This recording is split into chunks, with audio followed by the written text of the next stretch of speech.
Nagkaroon din ako ng busy day para sa sarili ko. Yung mapapagod ako pero meron ako mapapala. Grabe, ang tagal ko din hinintay to. Tinagal-tagal kong nabakante sa paggawa ng mga kakanin. Mabuti na lamang hindi pa rin ako kinakalawang. Matagal-tagal na nga rin ako sa ganitong industriya. Since 2019 pa nang matuto akong gumawa ng mga puto at mga kakanin. At alam niyo ba kung saan ako nag-aral? Malamang sa YouTube University. Kami rin akong naranasan ng trial and error, epic failed na mga puto. Hanggang sa ma-master ko nga ito. Oh, master! Yes sir, ganun nga ang ginawa ko para matuto at malaman ko pa kung ano yung dapat kong malaman. At ang tanging sikreto lang dito ay ang pagtatyaga. Yes sir. Dahil kung wala kang tyaga, bahala ka dyan. Charis lang. Kasi kung gusto mo talaga matutunan yung isang bagay na gusto mo, pag-aralan mo at pagtyagaan mo. At wag na wag kang susuko, may umorder man o wala. Importante lang naman dito ay matuto ka muna bago may mag-order sa'yo ng madami. Ang isa pa sikreto sa mga ganito ay yung marunong kang magpasensya. Kahit na ang pangalan mo ay hindi Maria. Charis.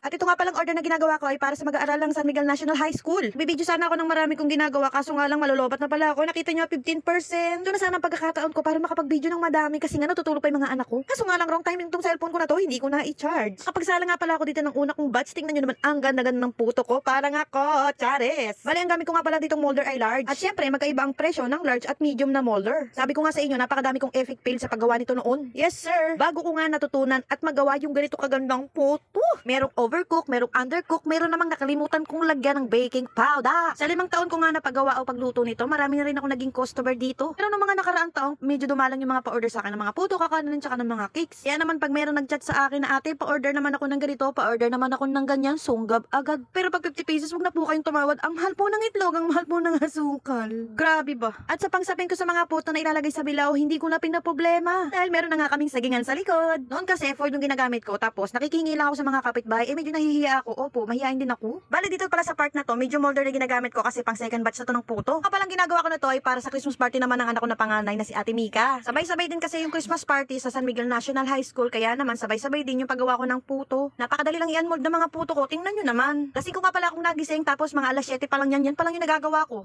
Maliit lang kasi yung ginagamit ko na steamer, 28 cm lang yun. Kaya naman bala ko next year bumili ng mas malaking steamer para naman mas marami akong mailagay. Gagayak na nga din pala dito yung anak ko na panganay dahil alas 9 nga yung kanilang Christmas party. Nasa grade 10 na nga tong anak ko na panganay, kaya naman 2 years na lang magkakaroon na ako ng isang teacher. Ay hindi pa pala, mag-aaral pa pala siya ng college. At pagkatapos niya mag-aral ng college, gusto niya talagang maging teacher, kaya naman sinusuportahan namin siya sa lahat ng gusto niya. Mula noon at hanggang ngayon talaga siya ang katulong ko sa pagbabalot ng aking mga puto, pero kay Papa Junior ha. Yan kasi itong anak ko na to talagang medyo busy-busy yan siya sa kanyang pag-aaral, talagang nakafocus talaga, as in focus na focus. Kaya kung napapansin niyo sa mga vlog ko, ako naghuhugas ng plato at naglilinis ng bahay. Siya naman ay nandun sa kwarto niya, nag-aaral, may mga chinecheck na mga papel ng mga klase niya. Siya din kasi ang class president ng kanilang classroom. Kaya naman pag nakapagtapos siya ng pag-aaral at maging teacher na talaga siya, isa talaga ako o ako talaga ang pinaka-proud sa lahat. Dahil bukod sa pagtulong sa akin ni Papa Junior, isa rin ako sa sumasideline para makapagtapos sila ng pag-aaral nila. Kaya naman talagang pinupush o pinupursige namin siya makapagtapos ng pag-aaral kahit na may pagkapasawayan. Konti lang naman, mga 50%. Yung pagiging pasaway ng mga anak natin, hindi naman natin mababali yan o hindi natin matatanggal sa kanila. Talagang natural na mayroong pasaway na anak. Huwag kayong ano dyan. Kaya tayong mga magulang, kailangan talaga natin gabayan yung mga anak natin para hindi sila maligaw ng landas. O diba ang ganda niya kamukha ko?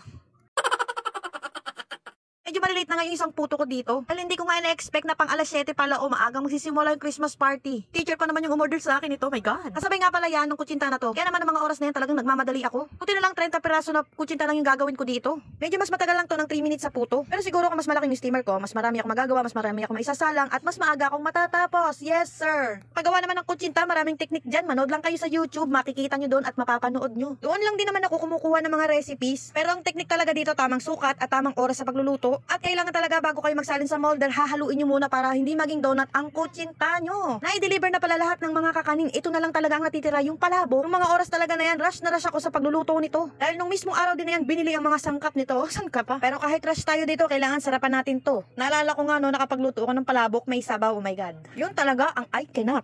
Noon talaga inisip ko na gusto kong matutunan lahat. Pagluluto ng pancit, spaghetti, carbonara, palabok, at kung ano-ano pa. Kaya naman sinama ko siya sa mga listahan ko na mapagpipilian ng mga o-order. Ito na nga at madaling-madali ako dahil ito na lang palabok ang hinihintay. Grabe ba ang pagod ko din eh. So yun lang muna for today's video. Thank you for watching. Annyeong!